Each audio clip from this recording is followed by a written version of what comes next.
Aksi nyata 1.4 Budaya Positif oleh Jacqueline Neuro, CGP Angkatan 7 Kabupaten Melawi, SMP Negeri 1 Belimbing, dengan fasilitator Bapak Muhammad Haninul Fuad dan pengajar praktik Bapak Lois Roni.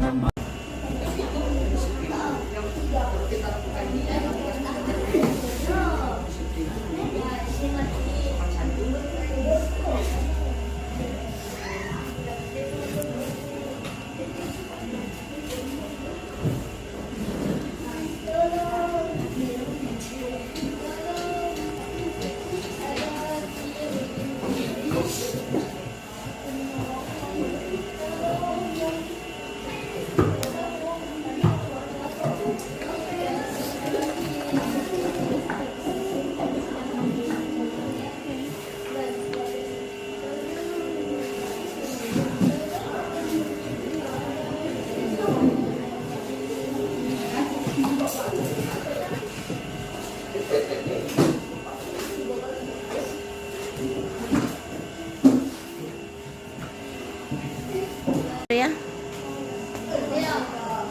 silakan. Oke, silakan yang sudah selesai keyakinan kelasnya ditempelkan.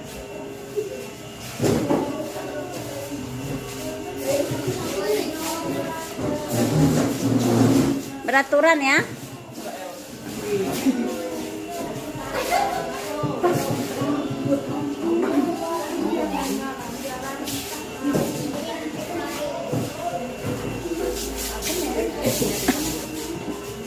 Di bawah bisa, yang lain di bawah.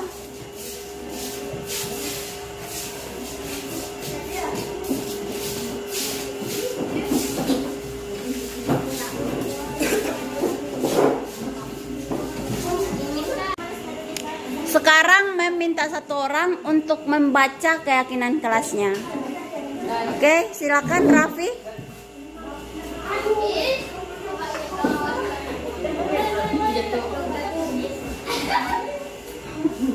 Nah, ditempelkan.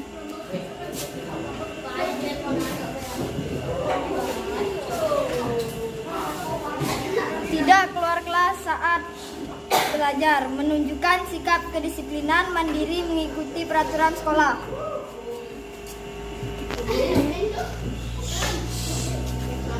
Kami disiplin dan bertanggung jawab. Kami mempunyai sopan santun. Oke. Harus disiplin dan bertanggung jawab, saling menghargai dan menghormati satu sama lain, dan menjadi anak yang mandiri. Oke. Kita sebagai murid, kita harus menghormati kepada guru. Sikap, hormat, dan sopan santun yang harus kita lakukan. Saya juga harus melakukan hormat dan sopan santun kepada guru. Oke.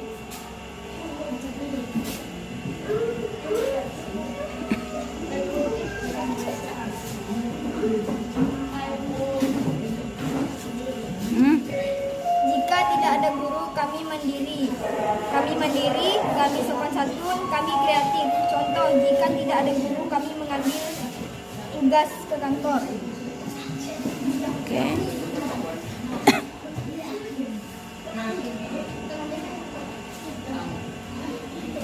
Kedisiplinan, tanggung jawab, toleransi, sopan santun. Oke.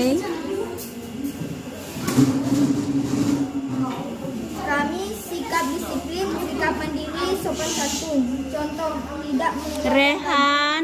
saat belajar sendiri, ramah.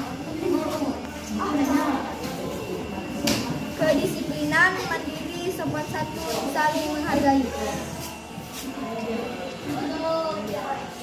Oke, terima kasih. Raffi sudah membacakan keyakinan kelas. Sudah sangat bagus, mengapresiasi ya. Jadi harus tampil berani. Silakan kembali ke tempat duduk, Raffi. Oke. Berikan tepuk tangan dulu untuk Raffi. Give applause. Oke. Jadi ini salah satu sikap apa? Kalau udah berani tampil? Mandiri ya. Bertanggung jawab. Jadi udah berani, itu sudah menunjukkan sikap yang kata Aulia tadi apa, Aulia? Mandiri.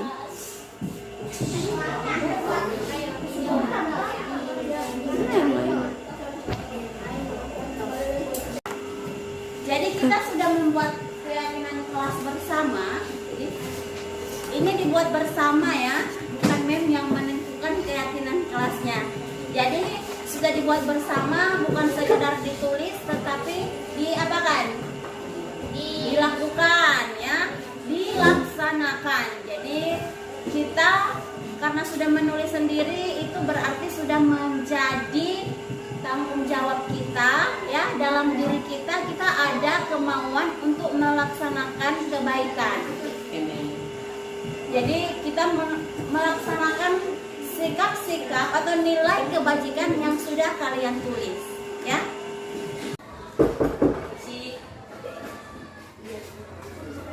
Ya, silakan masuk.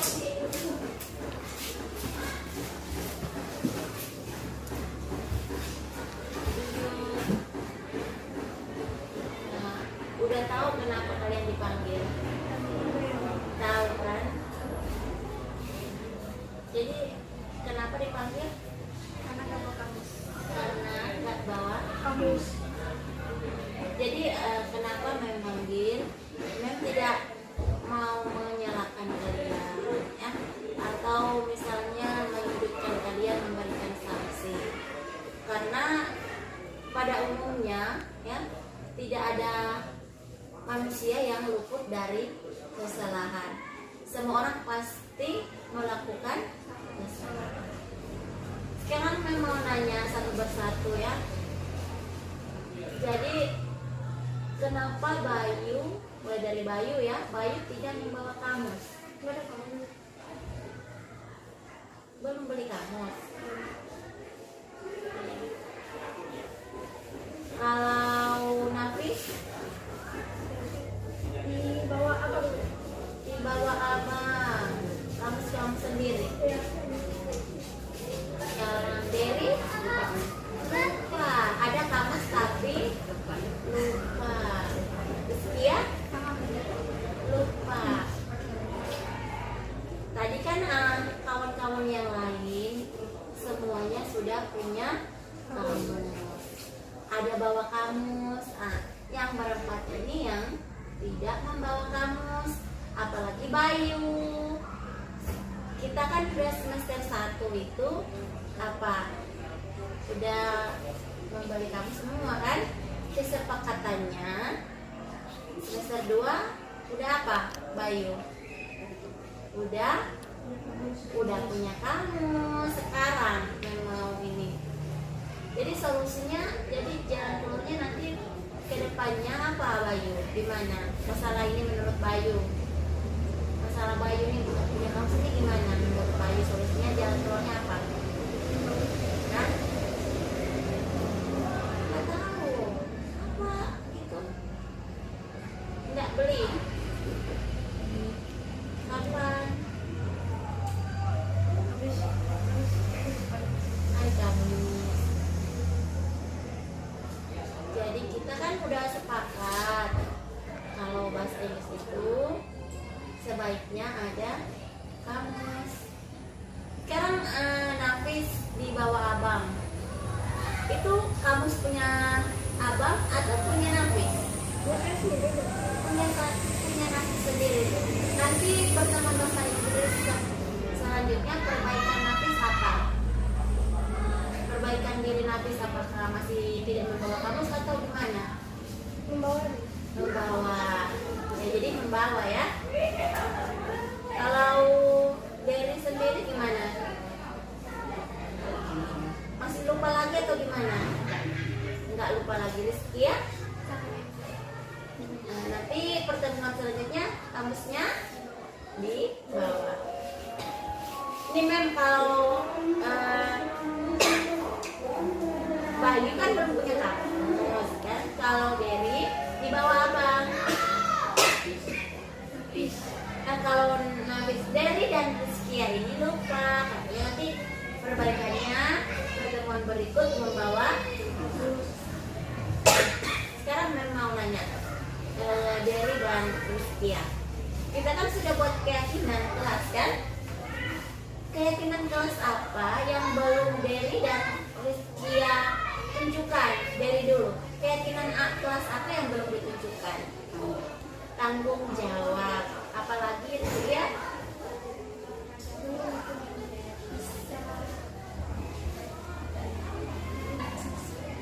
Jadi belum bisa menepati janji kelas.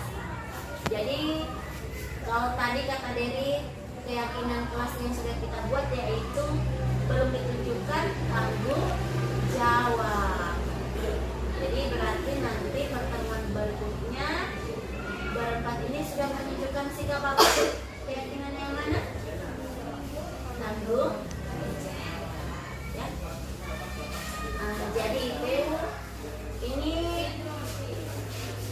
jangan cuma sekedar janji atau ini, tapi ini laksanakan ya. Jadi pertemuan selanjutnya sudah apa? Iya, sudah membawa kamus ya. Iya, nanti kedepannya semoga lebih baik lagi ya. Bertanggung jawab bahwa kalau bahasa Inggris sebaiknya membawa itu saja dari Men. Kedepannya semoga kalian lebih bertanggung jawab lagi, menunjukkan sikap yang baik berdasarkan keyakinan kelas yang sudah kita buat bersama. Ya, ya, janji. Ya, itu saja dari Men. Semoga dilaksanakan ya, didengar, dilaksanakan ya. Semoga lebih baik lagi ke depan.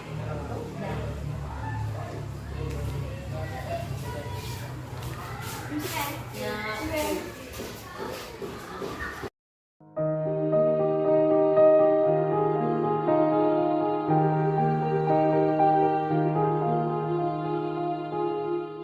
Assalamualaikum warahmatullahi wabarakatuh. Selamat siang kepada Bapak Ibu semua. Alhamdulillah segala puji bagi Allah yang telah memperkenankan kita pada siang hari ini untuk bersama-sama bisa mengikuti aksi nyata yang akan disampaikan oleh Ibu Jacqueline Joro, CGP Angkatan 7 dari SMP Negeri 1 Belimbing dengan tema diseminasi budaya positif. Kita menyanyikan lagu Indonesia Raya. Kepada Bapak Ibu silakan berdiri.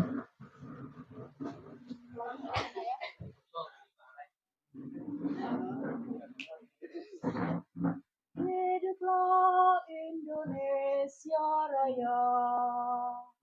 Indonesia tanah airku, tanah tumpah darah. Di sanalah aku berdiri, jadi pandu hidup.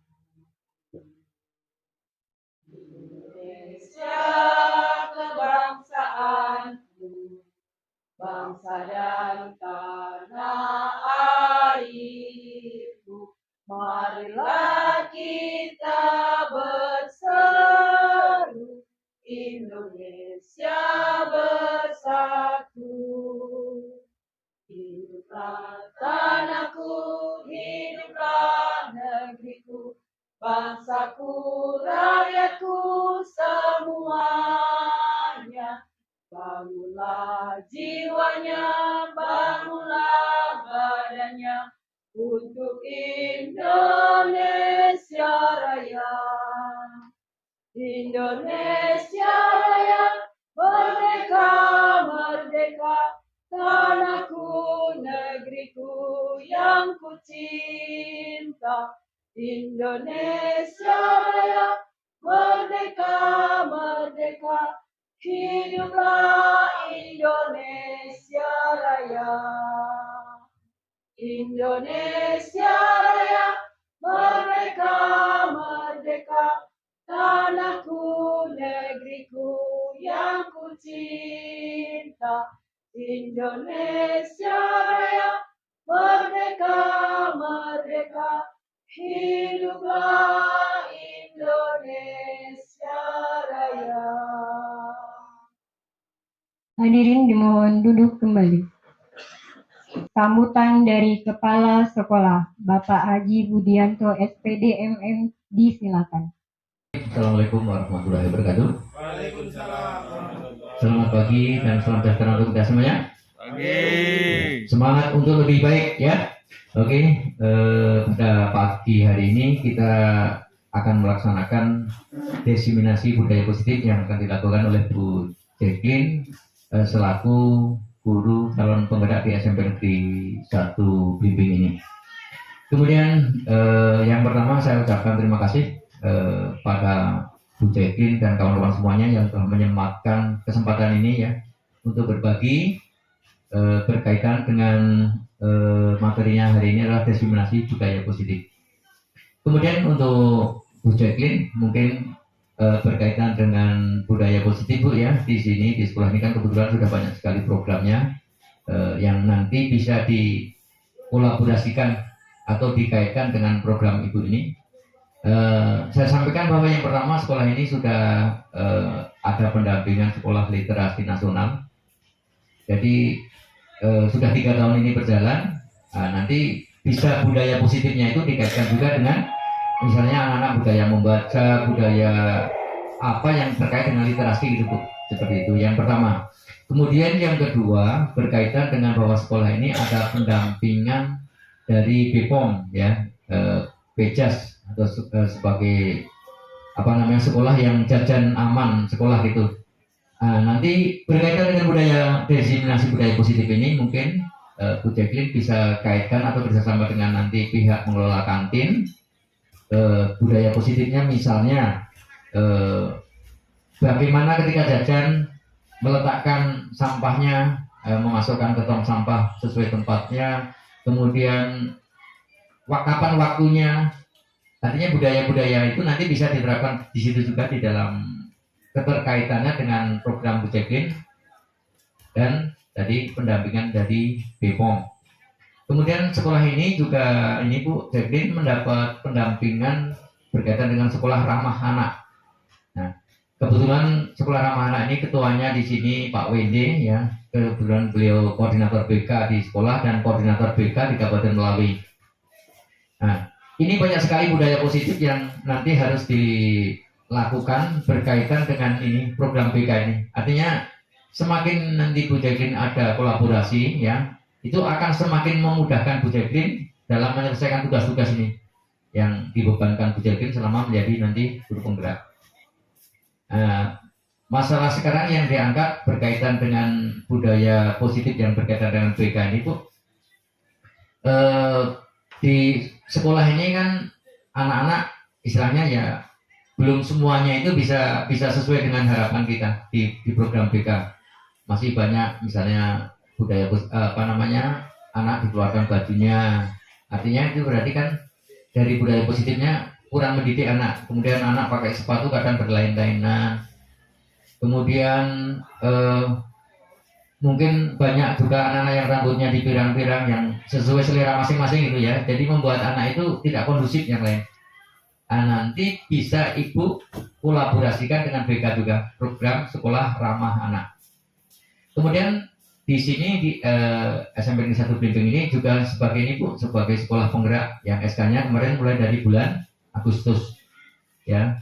Di program sekolah penggerak ini itu sangat include ya, sangat sangat mendukung. Intinya ketika ada kawan-kawan dari Bapak Ibu guru yang sebagai guru penggerak. Acara selanjutnya penyampaian materi yang akan disampaikan oleh Ibu Jacqueline Joro SPD, CGP Angkatan 7 dari SMP Negeri 1 Belimbing dengan tema diseminasi budaya positif. Kepada Ibu Jacqueline disilakan. Selamat siang semuanya. Masih semangat? Jadi hari ini saya akan menyampaikan diseminasi budaya positif.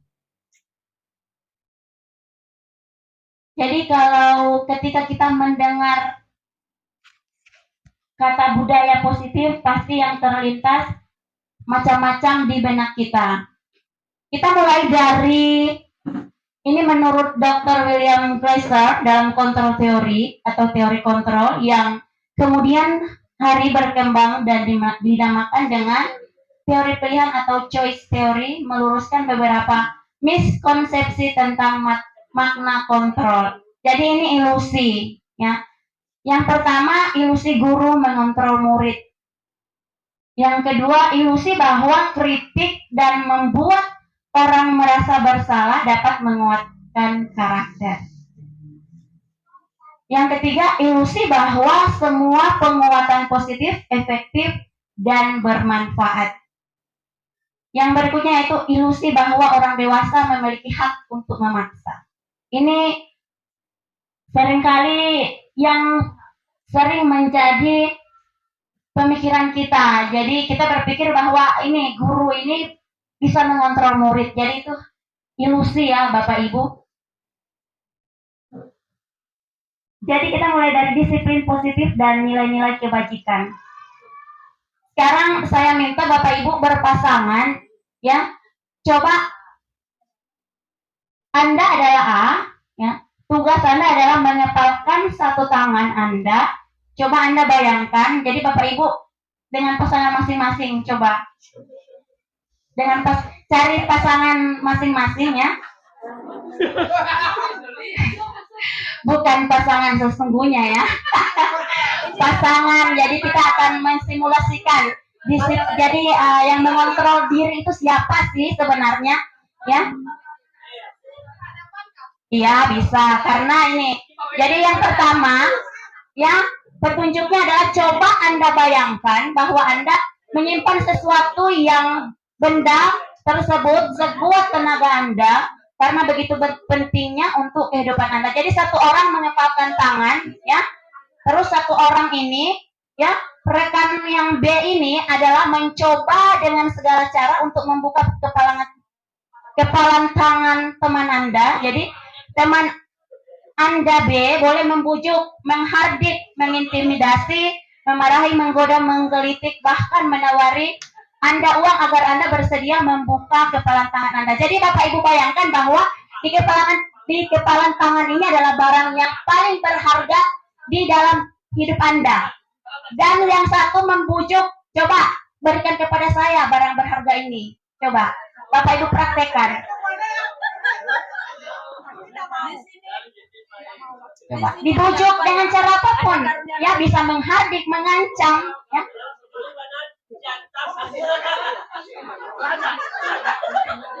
Gimana Bapak Ibu, udah? Ada yang terbujuk, ada yang membuka kepalan tangan? Nggak ada. Berarti cara membujuknya masih kurang. Diancam pun bisa, ya. Ini dibilang memarahi pun bisa, menggoda, ya. Udah? Oke. Sekarang pertanyaan saya adalah, siapa yang mengontrol diri kita? Iya, diri sendiri ya. Jadi diri sendiri yang mengontrol diri kita. Jadi kita bayangkan juga kepada siswa, yang mengontrol diri siswa itu diri siswa sendiri kalau kita mau terapkan pada murid kita. Ya. Jadi yang mengontrol diri itu diri kita masing-masing, bukan orang lain yang menentukan. Jadi ketika kita sama siswa sama juga, ya, siswa yang mengontrol diri mereka. Tetapi bagaimana cara kita sebagai guru?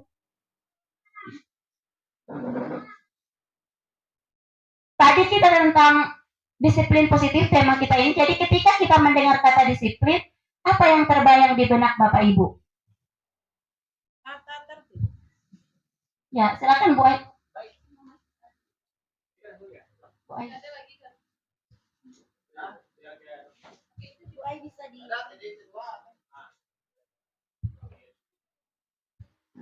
Baik, terima kasih atas kesempatannya. Tadi Ibu Jacqueline bilang budaya positif ya? Apa? Disiplin. Ketika mendengar kata disiplin, apa yang terbayang di benak Bapak atau Ibu? Ini pendapat saya ya Bu ya, jadi tolong diluruskan apabila pendapat saya itu kurang benar. Jadi kalau kita mendengar kata disiplin, kalau saya ini ada kaitannya dengan tata tertib yang sudah kita buat baik dari sekolah maupun di dalam kelas. Di situ tentunya di dalam tata tertib tersebut ada poin-poin tertentu. Misalnya masuk tidak terlambat masuk, atau baju dimasukkan, dan sebagainya itu tata tertib. Tentunya apabila siswa dan guru tersebut mentaati tata tertib tersebut, itulah dikatakan disiplin. Itu menurut saya. Sekian, terima kasih. Baik, terima kasih ya Bu Ai atas sanggahannya. Jadi kebanyakan orang akan menghubungkan kata disiplin dengan tata tertib, teratur, dan kepatuhan, ya, seperti yang disampaikan Bu Ai. Kata disiplin juga sering dihubungkan dengan hukuman, padahal itu sungguh berbeda. Karena belajar tentang disiplin positif tidak harus dengan memberi hukuman. Justru itu adalah salah satu alternatif terakhir.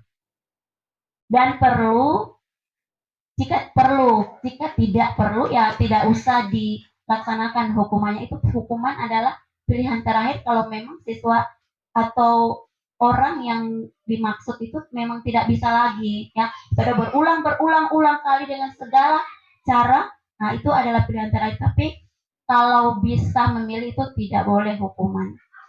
Dalam budaya kita, makna kata disiplin dimaknai menjadi sesuatu yang dilakukan seseorang pada orang lain untuk mendapatkan kepatuhan. Jadi kalau disiplin itu, kita cenderung menghubungkan kata disiplin dengan ketidaknyamanan. Jadi kalau berbicara disiplin, kita melihat, aduh, ini terlalu disiplin.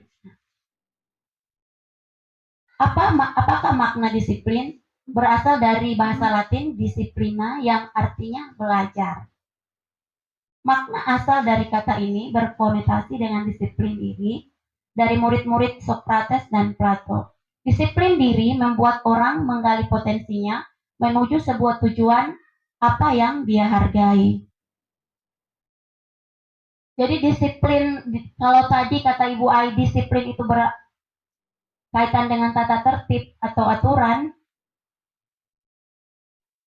Jadi disiplin diri yang dimaksud di sini yaitu disiplin diri yang berasal dari murid itu sendiri atau diri kita sendiri. Jadi kita mau jadi seperti apa, versi apa terbaik kita, kemauan kita. Jadi nilai-nilai keyakinan apa yang kita yakini, yang kita mau laksanakan, itu yang dimaksud dengan disiplin diri. Ya. Terus di mana ada kemerdekaan, disitulah ada disiplin yang kuat. Sungguh pun disiplin itu bersifat self-disiplin, yaitu disiplin diri. Yaitu kita sendiri yang mewajibkan kita dengan sekeras-kerasnya, tetapi itu sama saja sebab jikalau kita tidak cakap melakukan self-disiplin, wajiblah penguasaan lain mendisiplin diri kita, dan peraturan demikian itulah harus ada dalam suasana yang merdeka ini menurut Ki Hajar Dewantara. Jadi kalau diri kita sendiri tidak disiplin, berarti kita perlu pendisiplinan dari luar. Jadi disiplin dari eksternal, dari orang lain yang perlu membuat kita untuk disiplin. Adapun definisi kata merdeka menurut Ki Hajar adalah merdeka, ini bahasa Jawanya, saya baca bahasa Indonesianya aja. Merdeka itu artinya tidak hanya terlepas dari perintah, akan tetapi juga cakap buat memerintah diri sendiri. Jadi merdeka itu bukan berarti kita bebas, sebebas-bebasnya. Jadi kita memerintah diri kita sendiri untuk melakukan hal-hal yang positif. Yang berikutnya adalah sebagai pendidik, tujuan kita adalah menciptakan anak-anak yang memiliki disiplin diri sehingga mereka bisa berperilaku dengan mengacu pada nilai-nilai kebajikan universal dan memiliki motivasi intrinsik bukan ekstrinsik. Jadi sebagai pendidik kita akan menanamkan motivasi intrinsik atau disiplin positif dari dalam diri siswa. Jadi bukan ketika siswa, contohnya upacara bendera, siswa datang tepat waktu bukan karena mereka takut dihukum atau dan lain-lain, tetapi memang kemauan diri mereka mau disiplin, bertanggung jawab, melaksanakan upacara bendera sebagai siswa. Kemauan dari diri sendiri. Itu tugas kita sebagai guru. Nanti ada step-stepnya. Ini nilai-nilai kebajikan universal. Nilai-nilai kebajikan adalah sifat-sifat positif manusia yang merupakan tujuan mulia yang ingin dicapai setiap individu. Nilai-nilai tersebut bersifat universal dan lintas bahasa, suku, bangsa, agama, maupun latar belakang. Setiap perilaku, perbuatan memiliki suatu tujuan ini menurut Dr. William Glasser. Dengan mengaitkan nilai-nilai kebajikan yang diyakini seseorang, maka motivasi intrinsiknya akan terbangun, sehingga menggerakkan motivasi dari dalam untuk dapat mencapai tujuan mulia yang diinginkan. Ini menurut Diane Gosen. Nilai-nilai kebajikan yang ingin dicapai oleh setiap anak Indonesia kita kenal dengan profil pelajar Pancasila. Jadi nilai-nilai kebajikan apa yang mau kita tanamkan untuk anak-anak kita agar supaya anak-anak kita ini seperti apa? Nah, kita sudah melaksanakan profil pelajar Pancasila, yaitu sekarang kita IKM, ya, kurikulum merdeka.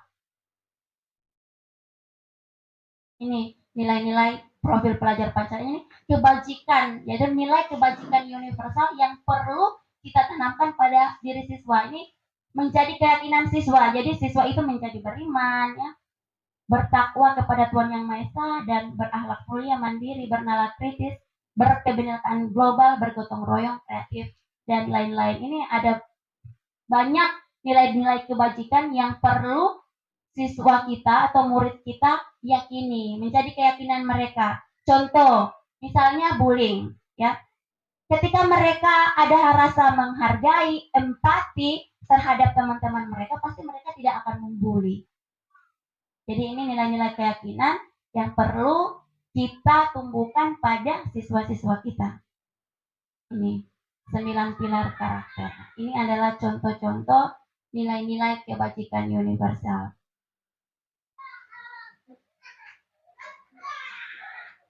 Kita masuk teori motivasi, hukuman, dan penghargaan. Motivasi perilaku manusia. Jadi kalau kita melakukan sesuatu, misalnya contohnya sekarang, Bapak, Ibu, teman-teman saya, ada beberapa orang yang mengikut CGP. Ya. Saya mau ingin sharing kira-kira motivasi apa yang membuat Bapak, Ibu mendaftar guru penggerak. Saya minta satu orang untuk menyampaikan jawabannya. Dapat teman-teman calon CGP yang sudah mendaftar. Ya, motivasi apa? Kira-kira masuk motivasi eksternal atau intrinsik? Pak Wende, dipersilakan.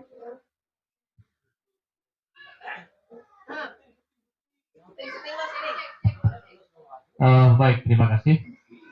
Terkait dengan calon guru penggerak, awal pertama kali saya pikir kalau berbicara tentang motivasinya, intrinsik atau ekstrinsik, saya pikir awal mulanya itu ekstrinsik.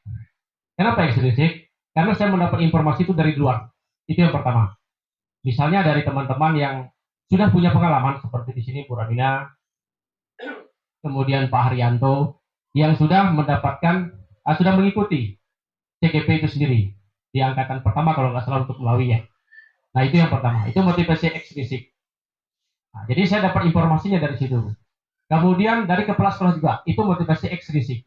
Dari luar yang saya dapatkan informasi itu berkaitan dengan guru penggerak. Nah, itu motivasi dari luar. Kemudian, kenapa saya sampai mendaftar? Karena ada dorongan yang kuat dari diri saya pribadi, yaitu intrinsiknya. Nah, kenapa sampai terjadi mendaftar? Karena intrinsiknya yang mendasar, dorongan yang kuat dari dalam diri saya sendiri. Tapi awalnya adalah motivasi ekstrinsik dari luar yang saya dapatkan. Setelah itu membuat saya yakin, membuat saya sampai mendaftar itu karena dorongan yang kuat dari motivasi intrinsik dari dalam diri sendiri. Itu aja. Itu sementara. Terima kasih. Baik, luar biasa ya. Ada motivasi ekstrinsik dan intrinsik. Jadi seperti yang sudah dipaparkan tadi sebelumnya, jadi jika kita belum ada motivasi intrinsik, maka kita butuh juga motivasi ekstrinsik. Jadi Jadi ketika ada motivasi ekstrinsik, maka akan menimbulkan atau menumbuhkan motivasi intrinsik. Nah, ini 3 motivasi perilaku manusia. Yang pertama ini untuk menghindari ketidaknyamanan atau hukuman. Yang pasti ikut CGP bukan ini ya, karena ini adalah motivasi yang paling titik rendah, ya. Bukan karena ketidaknyamanan. Nah, yang kedua adalah untuk mendapatkan imbalan atau penghargaan dari orang lain. Yang ketiga adalah untuk menjadi orang yang mereka inginkan dan menghargai diri sendiri dengan nilai-nilai yang mereka percaya. Seperti yang sudah dipaparkan tadi, jadi ketika kita belum ada tumbuh intrinsik, maka butuh juga ekstrinsik, motivasi ekstrinsik. Tetapi yang mau kita tumbuhkan, tanamkan pada diri anak-anak yaitu yang ketiga ini, yaitu untuk menjadi orang yang mereka inginkan dan menghargai diri sendiri dengan nilai-nilai yang mereka percaya. Tujuan dari disiplin positif adalah menanamkan motivasi yang ketiga pada murid-murid kita, yaitu untuk menjadi orang-orang yang mereka inginkan dan menghargai diri sendiri dengan nilai-nilai yang mereka percaya. Menurut Bapak Ibu, dari ketiga jenis motivasi tadi, motivasi manakah yang saat ini paling banyak mendasari perilaku murid-murid di sekolah? Ini yang dari ketiga jenis motivasi ini, motivasi manakah yang masih banyak atau masih paling banyak kita temui pada diri siswa kita? Ada yang mau sanggah, mau memberikan pendapat? Dari siswa kita, kira-kira motivasi mana yang dimiliki oleh siswa kita? Di dalam diri siswa kita di SMP 1 Belimbing.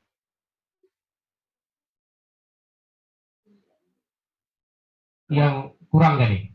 Nah, yang saat ini kan murid kita SMP 1 Belimbing.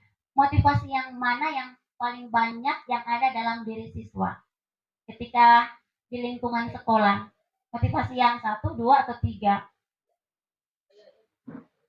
Tidak nyaman, atau misalnya contohnya mereka datang upacara, itu motivasinya apa? Yaitu ketidaknyamanan atau nanti takut dapat hukuman, imbalan atau penghargaan, atau memang itu kemauan mereka untuk mengikuti upacara. Motivasi yang mana yang kira-kira? Ya. Ayo Bun, berikan pendapatnya. Bun, ayo, motivasi yang mana yang ada dalam diri siswa kita? Kebanyakan, kira-kira yang mana? Yang pertama lah. Ya, ini. Untuk menghindari ketidaknyamanan. Yang pertama kan, kayaknya yang siswa kita sekarang itu masih yang motivasi yang dipaksa. Karena kalau nggak dipaksa, kebanyakan nggak ikut pacaran kan. Nah, itu kayaknya yang ada di tipe kita untuk sekarang ini. Ya. Ada yang lain? Kira-kira? Oke. Jadi yang ini menurut Ibu Rosni bahwa motivasi yang dipaksa, ya. Jadi masih motivasi yang titik rendah. Jadi tugas kita ini menjadi PR kalau begitu bagi kita sebagai guru untuk menumbuhkan disiplin diri. Jadi motivasi intrinsik. Ini PR berarti kalau memang siswa kita masih posisi terendah motivasinya. Jadi PR ya Bapak Ibu. Tapi tidak semua. Iya, tidak semua ya. Beberapa. Kalau dipersenkan misalnya berapa persen? Kayaknya sih 50-50 tuh. 50-50 ya. Yang 50 udah motivasi intrinsik, Iya. 50 masih ekstrinsik ya. Berarti udah bagus lah, tinggal bagaimana kita nanti tetap memaksimalkan, meningkatkan untuk menanamkan ini disiplin diri dalam diri siswa. Terlebih khusus kita juga sendiri ya. Bukan cuma siswa, kita juga sebagai guru. Dihukum oleh penghargaan. Ini penghargaan. Penghargaan itu harus tepat sasaran ya Bapak Ibu. Biasanya kalau kita penghargaan kita ini bisa juga diartikan salah. Jadi kalau apresiasi yang tidak betul-betul tepat sasaran nanti akan salah kaprah. Jadi bahwa penghargaan berlaku sama dengan hukuman. Dalam arti meminta atau membujuk seseorang melakukan sesuatu untuk memenuhi suatu tujuan tertentu dari orang yang meminta atau membujuk. Dorongannya eksternal dan akan ada faktor ketergantungan. Jadi kalau ada penghargaan. Beberapa dampak dari pemberian penghargaan ini menurut Alif Kohn selanjutnya juga mengemukakan beberapa pernyataan dari hasil pengamatannya selama ini tentang tindakan memberikan penghargaan yang nilainya sama dengan menghukum seseorang. Jadi penghargaan kalau kita salah memberikan penghargaan ini juga artiannya juga bisa sama dengan menghukum. Jadi pengaruh jangka pendek dan jangka panjang. Terus penghargaan berikutnya, penghargaan tidak efektif. Penghargaan merusak hubungan. Ya, jadi penghargaan itu bisa merusak hubungan. Contohnya ini, ketika seorang diberi penghargaan atau dipuji di depan banyak orang, maka yang lain akan merasa iri dan sebagian dari mereka akan tidak menyukai orang yang diberikan penghargaan tersebut. Ini terjadi contoh konkret waktu itu bapak kepala sekolah kita memuji satu siswa, kalau nggak salah Bill ya. Nah ini nyata. Jadi penghargaan itu boleh bisa berarti hukumannya. Jadi kalau siswa lain tersakiti maka dia akan berpengaruh pada dia membenci kawannya atau orang yang memberi guru juga bisa juga. Ya. Ini konkret waktu itu nyata ya kan, Miss? Oke, kita selanjutnya penghargaan mengurangi ketepatan. Yang berikutnya penghargaan menurunkan kualitas. Ini ada contoh-contohnya ya Bapak Ibu, jika ingin bertanya nanti kita ulas kembali. Penghargaan mematikan kreativitas. Nah, ini biasanya ya, ketika kita sudah beri penghargaan pada seseorang itu akan merasa puas. Udah, saya ini udah yang terbaik. Tidak akan berusaha lagi melakukan yang lebih terbaik lagi. Nah, ini makanya mematikan kreativitas. Penghargaan menghukum. Nah, penghargaan ini katanya artinya menghukum. Tetapi penghargaan yang bagaimana dulu? Ya, ketika kita memberikan penghargaan itu harus tepat. Contohnya, makanya dalam kurikulum sekarang tidak ada lagi pakai ranking ya, juara. Ini penghargaan menghukum mereka yang tidak mendapatkan penghargaan. Misalnya, dalam sistem ranking, mereka yang mendapatkan ranking kedua akan merasa paling dihukum. Memberikan penghargaan dan hukuman adalah hal yang sama karena keduanya mencoba mengendalikan perilaku seseorang. Jadi ketika misalnya contohnya, kenapa kurikulum sekarang tidak lagi pakai ranking? Karena memang kalau menurut penelitian, kalau ketika seseorang udah berusaha, lalu kawannya juara peringkat 1 yang dia mau peringkat 1 juga, otomatis yang peringkat 2 ini, biasanya saya kalau memberikan buku raport, ada siswa yang sampai menangis, kecewa. Nah, makanya itu mungkin alasan pemerintah untuk tidak ada lagi perankingan dalam kelas. Yang berikutnya ini penghargaan itu bisa mengurangi motivasi dalam diri. Ya. Jadi penghargaan mengurangi motivasi dari dalam diri, yaitu motivasi intrinsik. Ini contohnya ya. Jika kita memberikan penghargaan kepada seorang anak pada saat dia sedang merasa bangga dengan pencapaiannya sendiri, maka kita akan mengambil kegembiraan yang saat itu sedang dirasakan secara alamiah. Jadi biasanya anak-anak itu tanpa kita berikan penghargaan, mereka sudah bangga atas diri mereka sendiri. Jadi penghargaan itu harus tepat sasaran.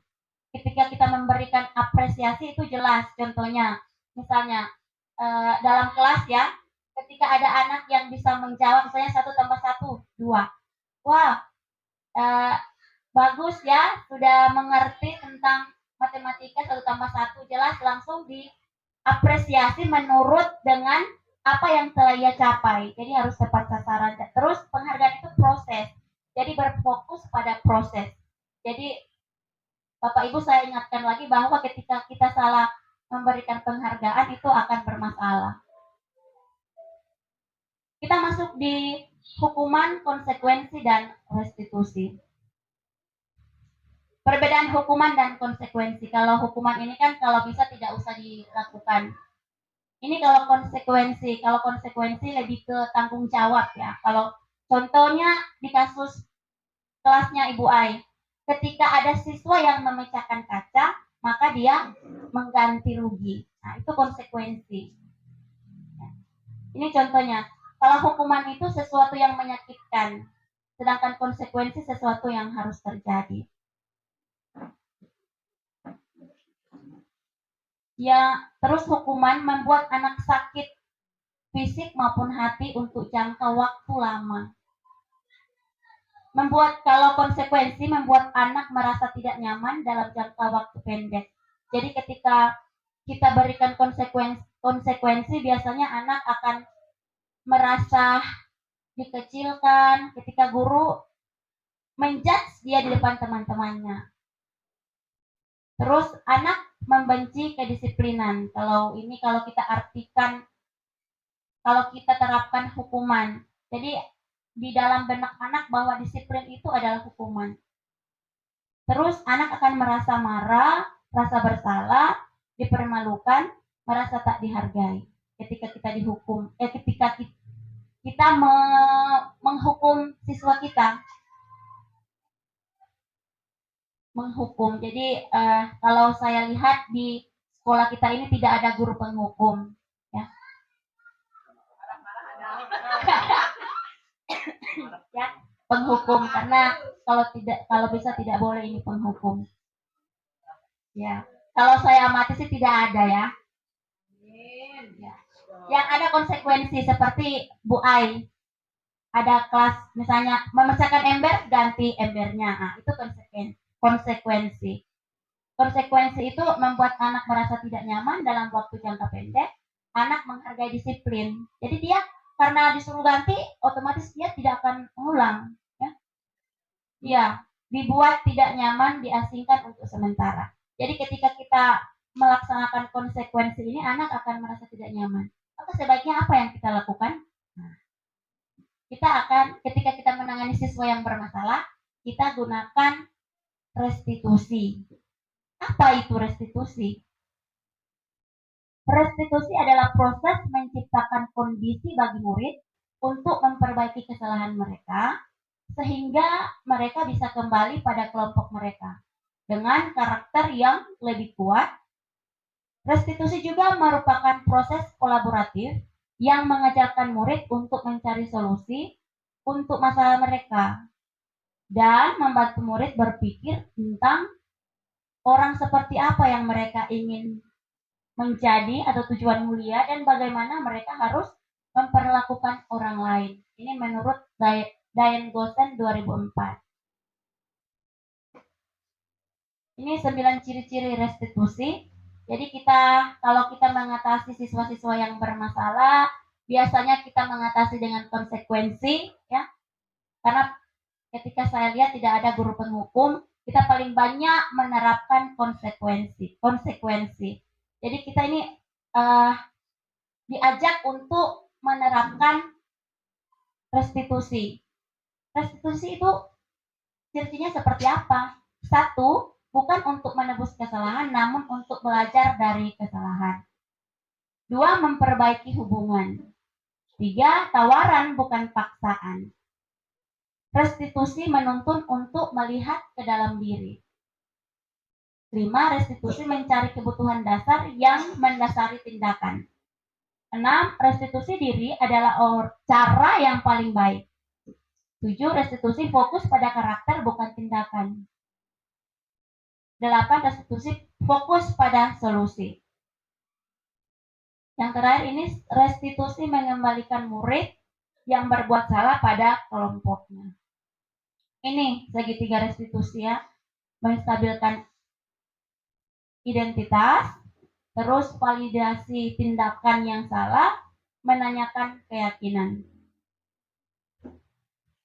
Saya akan menampilkan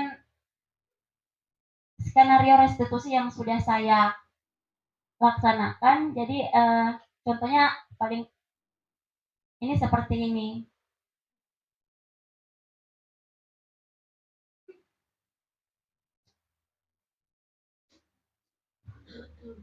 Jadi yang pertama tadi yaitu kita menstabilkan identitas. Menstabilkan identitas itu apa?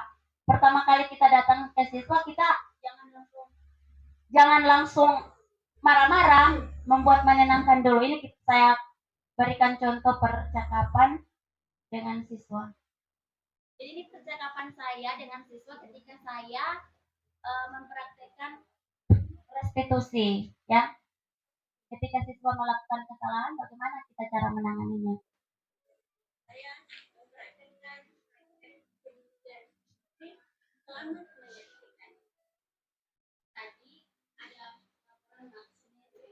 Skenario ya Bapak Ibu.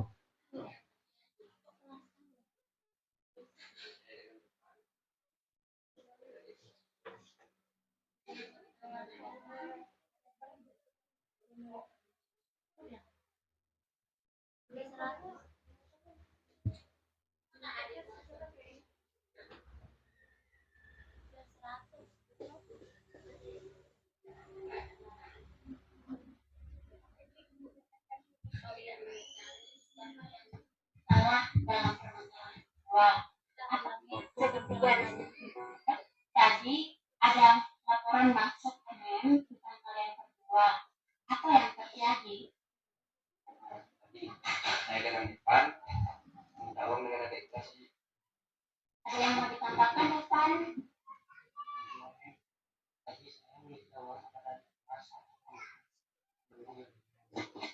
Apakah adik kelas yang semuanya? Ada yang mau disampaikan lagi? Kami tidak mencari siapa yang salah dalam permasalahan ini, dan hanya mau mencari solusi terhadap apa yang telah terjadi, karena tidak ada manusia yang sempurna. Kami maka kelas kami memberikan roti, kami memberikan bunga. Kalian pasti punya alasan kenapa melakukan hal ini. Jadi itu gambaran ketika saya mempraktekkan restitusi. Jadi yang pertama yang kita lakukan yaitu menstabilkan identitas. Jadi kita buat murid itu sampai mau menceritakan apa yang terjadi yang sesungguhnya, ya. Kita buat murid itu menceritakan betul-betul apa yang terjadi, terbuka, itu kita menstabilkan identitas dulu. Yang kedua yaitu validasi tindakan yang salah. Jadi kita menanyakan kenapa, ya, kenapa kalian berbuat seperti itu, ya. Terus nanti kita akan menanyakan keyakinan, ya. Keyakinan apa yang belum mereka tunjukkan. Terus kita juga nanti akan mencari sama-sama, kita bertanya kepada siswa solusinya nanti seperti apa untuk penyelesaian itu. Nah, kalau siswa belum bisa mencari solusi, kita bantu arahkan untuk menemukan solusi tersebut. Keyakinan kelas. Nah, keyakinan kelas ini, pembentukan keyakinan kelas di sekolah atau di kelas, ya, keyakinan kelas lebih bersifat abstrak daripada peraturan yang lebih rinci dan konkret. Jadi biasanya kalau di kelas itu kita buat paling banyak tuh tata tertib. Keyakinan kelas berupa pernyataan-pernyataan universal. Pernyataan keyakinan kelas senantiasa dibuat dalam bentuk positif. Keyakinan kelas hendaknya tidak terlalu banyak sehingga mudah diingat dan dipahami oleh semua warga kelas. Keyakinan kelas sebaiknya sesuatu yang dapat ditetapkan di lingkungan tersebut. Semua warga kelas hendaknya ikut berkontribusi dalam pembuatan keyakinan kelas lewat kegiatan curah pendapat. Bersedia meninjau kembali keyakinan kelas di lain waktu. Ini adalah contoh keyakinan kelas yang sudah saya buat. Ada videonya Bapak Ibu, tapi enggak itu lagi. Tidak ditampilkannya. Jadi ini contoh keyakinan kelas. Jadi keyakinan kelas itu adalah bersifat abstrak, tidak langsung ke tata tertib. Jadi keyakinan kelas 8A ini contohnya 1. Kami beriman dan bertakwa dan berakhlak mulia. 2. Kami saling menghargai, menghormati, dan tolong-menolong. Ya. Kenapa sampai timbul keyakinan kelas ini? Sebelumnya kami melakukan refleksi. Biasanya mereka sering mengolok, mengejek, menyebut nama orang tua, maka timbul keyakinan kelas seperti ini. Sikap-sikap apa yang perlu mereka tunjukkan? Yang ketiga, kami jujur, disiplin, dan bertanggung jawab. Jadi ini contoh keyakinan kelas. Selanjutnya, kebutuhan dasar manusia. Jadi kebutuhan dasar manusia itu ada 5. Yang pertama itu kebutuhan untuk bertahan hidup. Kebutuhan untuk bertahan hidup ini yang pasti sudah sangat mendasar, itu berupa makanan, ya, minuman, pakaian, rumah, dan lain-lain. Kedua, cinta dan kasih sayang. Ketiga, kebebasan. Keempat, kesenangan. Kelima, kekuasaan. Contoh, ketika murid di dalam kelas bersifat acuh tak acuh. Menurut Bapak Ibu, kebutuhan dasar apa yang belum siswa itu terpenuhi? Belum terpenuhi kebutuhan dasar apa? Di dalam kelas siswa itu acuh tak acuh. Ada siswa yang lemas, ya, acuh tak acuh, tak mau mendengar penjelasan kita di dalam kelas. Kira-kira kebutuhan dasar apa yang belum terpenuhi di dalam diri siswa itu? Apakah kekuasaan, kesenangan, kebebasan, cinta, dan kasih sayang? Apa? Semuanya. Kasih sayang, ya? Ya, bisa juga kasih sayang. Kebebasan, ya. Kadang siswa itu udah bosan, kadang dia udah acuh tak acuh. Betul yang dikatakan Faiz, mungkin kebutuhan kebebasan. Coba kalau diajak belajar di luar, atau coba kalau diajar main game, nah kan, pasti dia fokus. Ketika kita melihat siswa kita ada yang acuh tak acuh, kita makanya guru itu ada jurnal perkembangan sikap. Langsung mencatat siswa itu, nanti kita langsung tanyakan di luar jam pelajaran. Bisa, kalau kita ini biasanya istirahat kedua, bisa juga jam pulang sekolah. Kita harus mencari tahu, karena biasanya ya, guru-guru kalau lihat murid-muridnya udah lemas, lunglai, acuh tak acuh, langsung menjudge, memarah, kamu ini, ya. Nah, tetapi kita harus mencari tahu dulu, ya, kebutuhan dasar apa yang belum dia penuhi. Ya. Selanjutnya, 5 posisi kontrol. Nah, ini 5 posisi kontrol.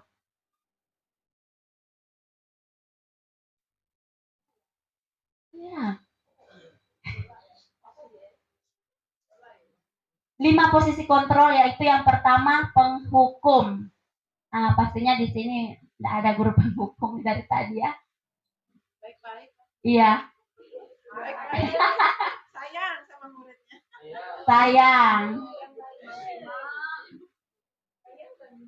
Jadi ada 5 posisi kontrol. Yang pertama itu penghukum, kedua teman, ketiga pemantau, ya. Yang kedua pembuat rasa bersalah, teman, pemantau, manajer.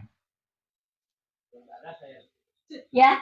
Jadi kalau penghukum yang pastinya itu yang tadi sudah kita bahas sebelumnya, itu fisik, ya, verbal yang menyakitkan, itu penghukum. Kalau saya masuk Pengomel. Nah, kalau penghukum ini, seorang penghukum bisa menggunakan hukuman fisik maupun verbal. Kenapa?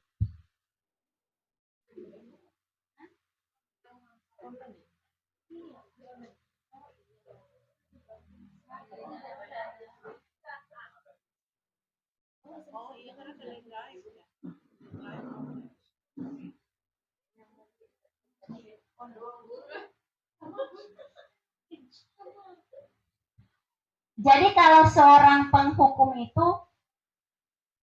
itu bisa-bisanya dari fisik atau verbal. Jadi kalau kita sudah kata-katanya pedas, itu bisa disebut dengan guru penghukum, ya.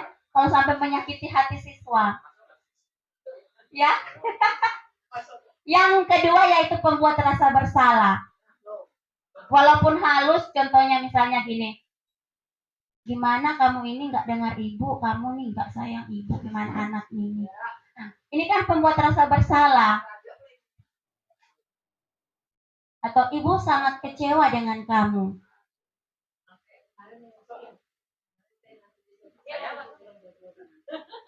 Atau misalnya, ibu harus berapa kali sih memberitahu kamu? Walaupun dengan kata-kata yang halus, tetapi itu adalah membuat siswa merasa bersalah, ya. Walaupun halus, walaupun nggak marah, tetapi pembuat rasa bersalah ini dia halus tapi menyakitkan. Jadi lebih berbahaya nih, anak tuh tersakiti mentalnya. Itu ya. Nah, ini kalau yang seorang penghukum ini, patuhi aturan saya atau awas kamu ya. Ada enggak yang seperti ini? Ada enggak? Atau ini, kamu selalu saja salah. Kemarin saya bilang Jojo, awas ya, lalu saya jadi wali. Atau ini, selalu pasti selalu kamu yang terakhir selesai. Atau selalu kamu selalu terlambat pasti kamu. Itu adalah penghukum loh Bapak Ibu. Walaupun cuma verbal. Iya. Iya. Oke, yang berikutnya ini pembuat rasa bersalah. Yang udah ya, tadi ibu sangat kecewa dengan kamu. Walaupun halus tapi menggigit. Berapa kali sih ibu harus beritahu kamu? Biasanya saya juga ini satu. Iya. Selanjutnya posisi kontrol teman. Teman ini, guru posisi ini tidak akan menyakiti murid, namun akan tetap berupaya mengontrol murid melalui persuasi. Bujukannya. Contohnya, ayo bantulah demi bapak ya. Siapa yang sering bilang ayo bantu demi ibu ya? Ini posisi kontrol teman nih, Bun. Kalau seperti itu.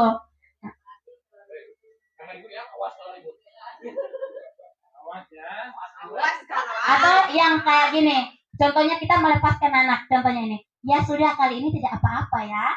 Nanti ibu bantu bereskan. Ini posisi kontrol sebagai teman, ya. Yang kedua ini pemantau. Kalau pemantau ini lebih ke menerapkan konsekuensi. Jadi seperti yang sudah diterapkan Bu Ai, ya, atau kita semua, ya. Saya juga di posisi pemantau ini, ya. Belum sampai ke posisi manajer, baru belajar, baru menerapkan.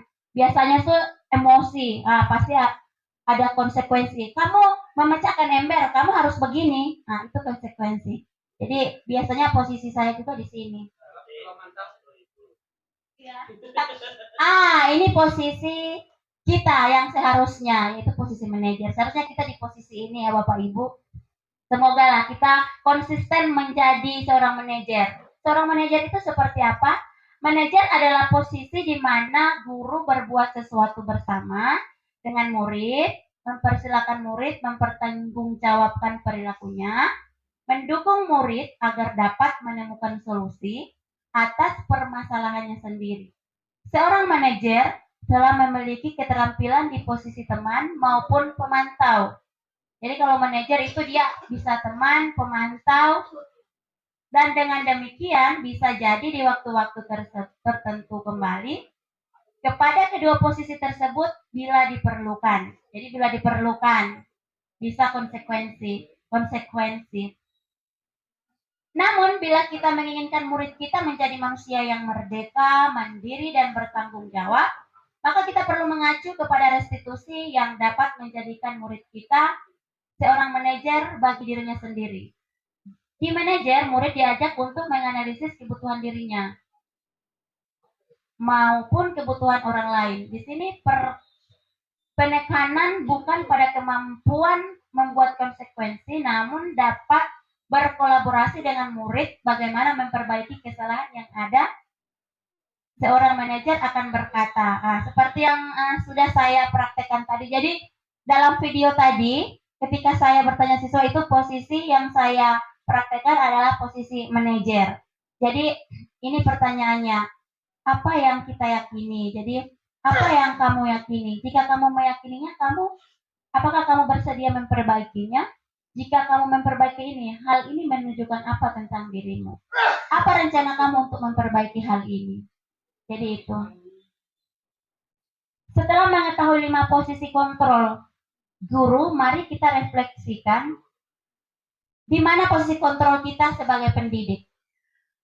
Apakah sebagai penghukum, pembuat rasa bersalah, teman, pemantau, atau sudah di manajer? Semuanya belum. Semuanya belum. Ada yang mau bertanggapan, Bu Ai, atau yang lainnya, teman yang lain, Bu Justina? Ini, itu sana. Bun, Miss Noli. Oh.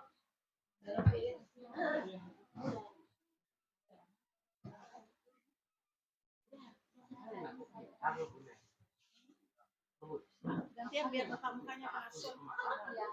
Shot sebenarnya. Bahkan shot Miss Noli. Bisa lagi setelah. Oke, terima kasih. Mohon izin ya Bapak Ibu guru yang senior, Bu Ai, Pak Is, Pak Sina, Bu Suharni, dan semuanya yang senior dan yang sebaya, mohon izin. Menarik ini diseminasi budaya positif.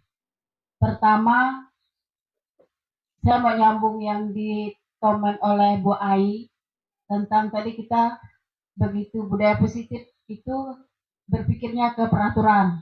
Nah, antara budaya dan peraturan kita udah berusaha gimana caranya supaya peraturan itu menjadi budaya sehari-hari yang baik setiap hari di sekolah kita, tetapi realitanya masih berbeda karena mungkin kembali lagi tadi motivasi in dan eksternal atau apalah gitu kan.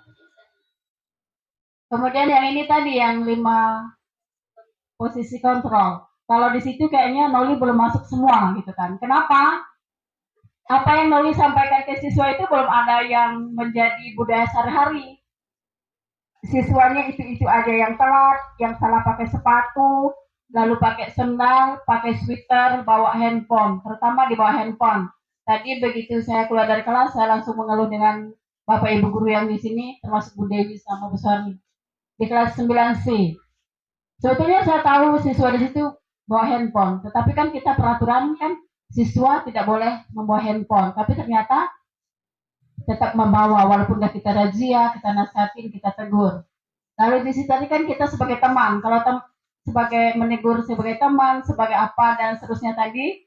Nah, sebagai teman juga iya, sebagai guru iya, sebagai manajer mungkin ya. Tetapi saya berpikir setelah kok saya belum masuk semua di situ ya. Cara mendidik siswa itu realita loh, men. Realita di lapangan, bukan hanya sekedar kita pencitraan atau hanya KW-KW supaya tampil kita Bapak Ibu guru dianggap hebat, enggak, tapi itu realita yang mau dialami di lapangan, gitu kan.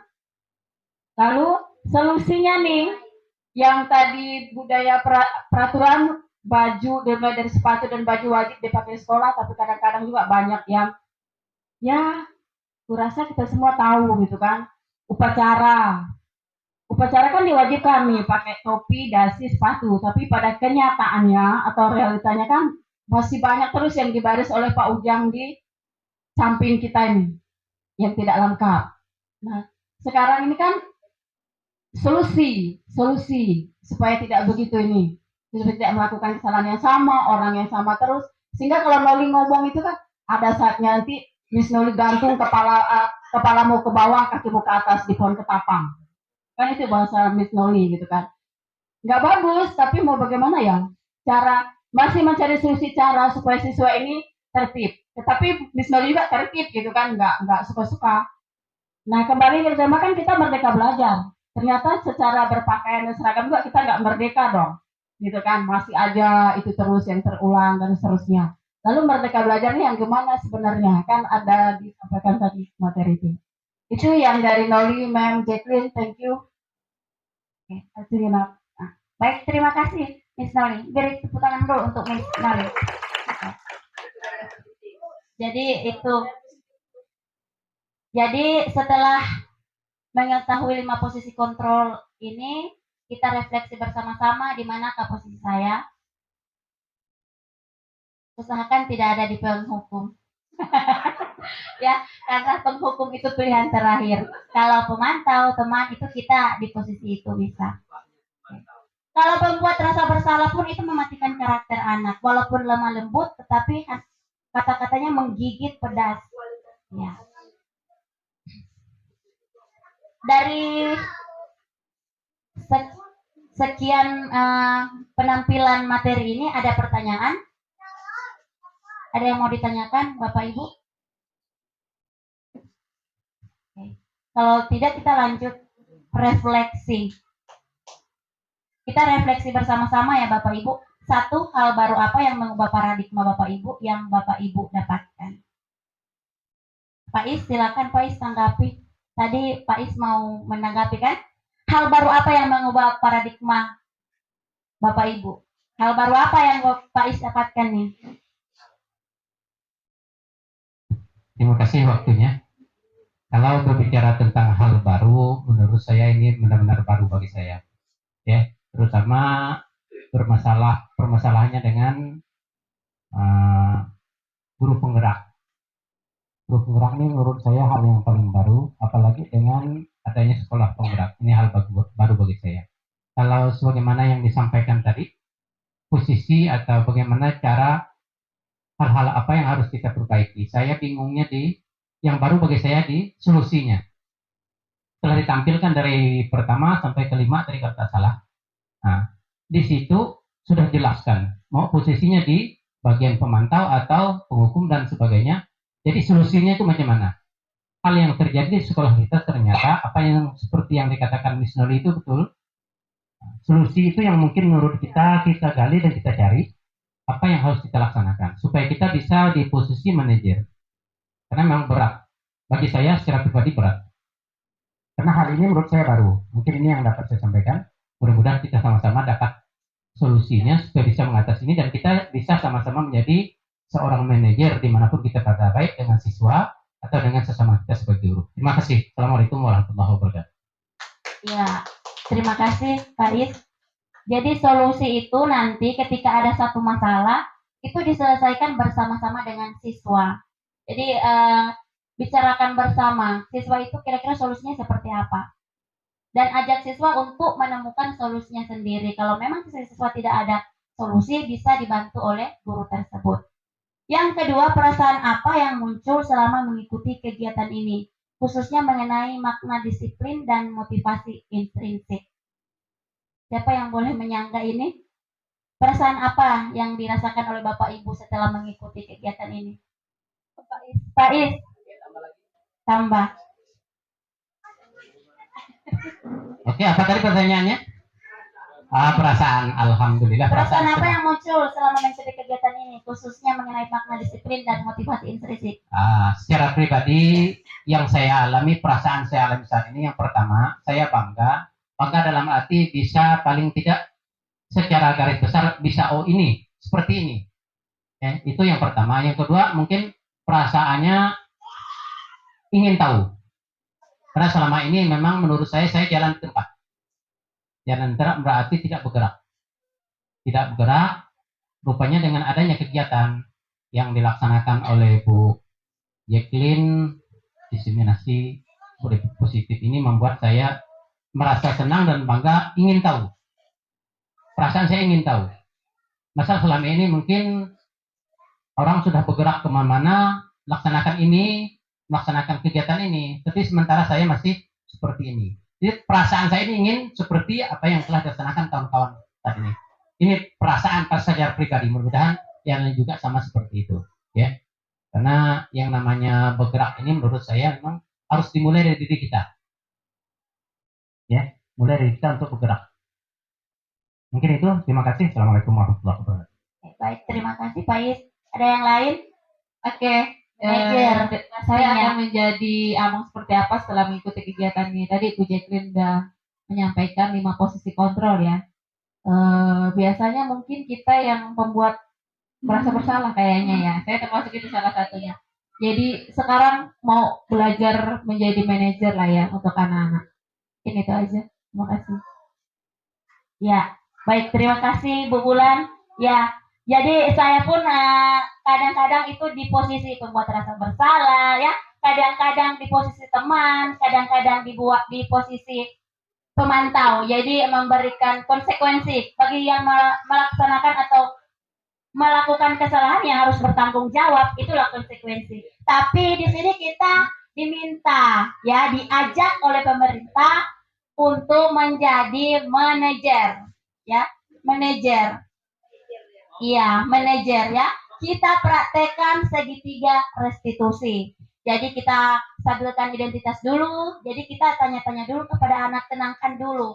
Buat dia merasa nyaman untuk bercerita kepada kita Bapak Ibu. Yang kedua, kita validasi dulu. Kenapa dia melakukan hal itu? Kenapa? Alasannya apa? Kira-kira kebutuhan dasar apa? Kebutuhan dasar apa yang belum terpenuhi dalam dirinya? Ya, terkadang kita kan langsung judge, kamu ini begini-begini, belum tahu latar belakangnya apa.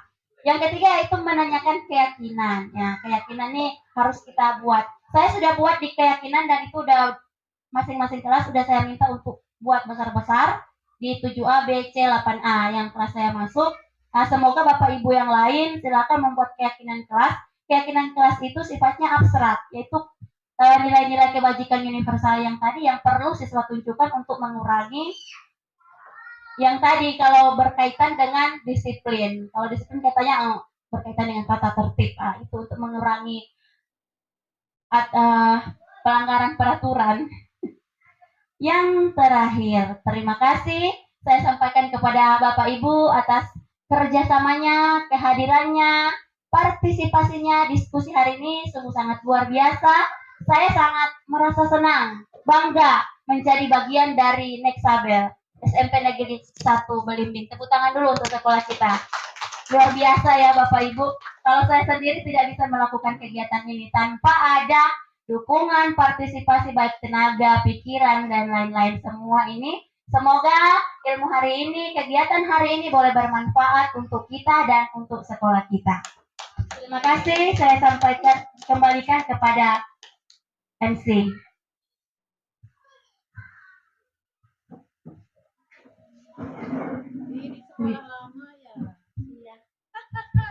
Terima kasih kepada Ibu Jacqueline yang pada siang hari ini sangat memotivasi sekali untuk kita semua dan memberikan satu pengetahuan yang baru bagi kita. Oke, acara selanjutnya yaitu acara doa yang akan dipimpin oleh Bapak Iskandar. Kepada Bapak Iskandar disilahkan.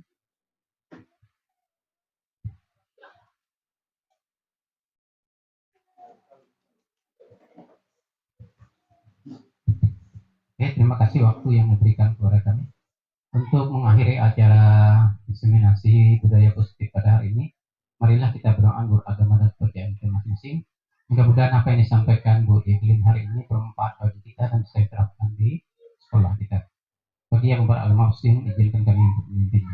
A'udzubillahi minasyaitonirrajim. Bismillahirrahmanirrahim. Alhamdulillahirabbil alamin hamdan syakirin hamdan na'imin hamdan yuwaffi ni'amahu wa yukafi mazidah. Ya Rabbana lakal hamdu kama yanbaghi lijalali wajhika wa 'azimi sultan. Allahumma ya Allah, Tuhan yang Maha Penghasil lagi Maha Penyayang. Di siang ini kami berkumpul di ruangan ini Allah. Kami sama-sama mendengar apa yang disampaikan oleh Bu Jacqueline pada hari ini. Mudah-mudahan apa yang beliau laksanakan dan beliau kerjakan di kegiatan sekolah penggerak CGP Angkatan 7 berjalan dengan lancar dan melaksanakan tugas-tugas yang dilaksanakan beliau. Ya Allah, kami mohon padamu ya Allah, berikanlah kami kesehatan jasmani dan rohani, berikanlah kekuatan kepada kami sebagai guru sini Allah. Amanah yang telah diberikan sebagai guru, kami berharap apa yang kami cita-citakan kami laksanakan bisa berjalan dengan baik. Rabbana hab lana min azwajina wa dzurriyyatina qurrata a'yun waj'alna lil muttaqina imama. Rabbana atina fid dunya hasanah fil akhirati hasanah wa qina adzabannar. Walhamdulillahi rabbil alamin. Assalamualaikum warahmatullahi wabarakatuh. Selamat siang dan salam sejahtera untuk kita semua.